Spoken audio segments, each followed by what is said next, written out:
Binance के संस्थापक ने ब्लूमबर्ग पर मुकदमा करने की धमकी दी। बाइनेंस के सह संस्थापक सीजे एक बार फिर ब्लूमबर्ग के खिलाफ युद्ध के मैदान में उतर गए हैं।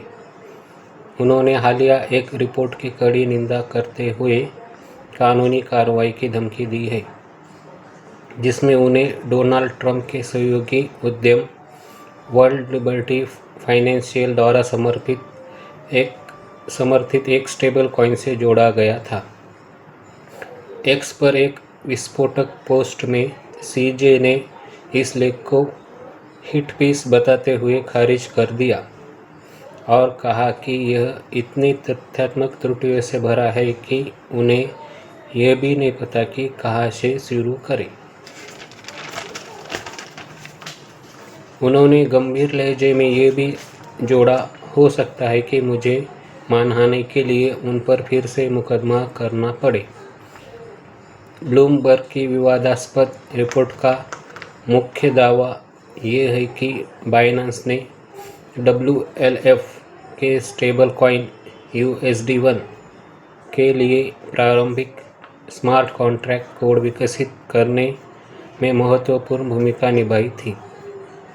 इसके अलावा रिपोर्ट में यह भी दावा किया गया कि USD1 के UAE आधारित फंड द्वारा बाइनेंस में $2 बिलियन के बड़े निवेश में केंद्रीय भूमिका निभाने के तुरंत बाद झाओ ने ट्रंप से राष्ट्रपति क्षमादान मांगा था।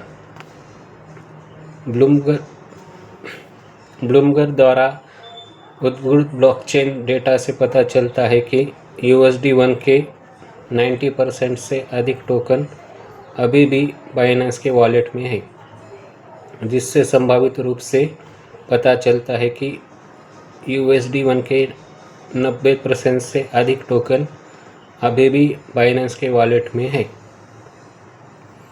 जिससे संभावित रूप से पर्याप्त वार्षिक ब्याज राजस्व उत्पन्न हो रहा है।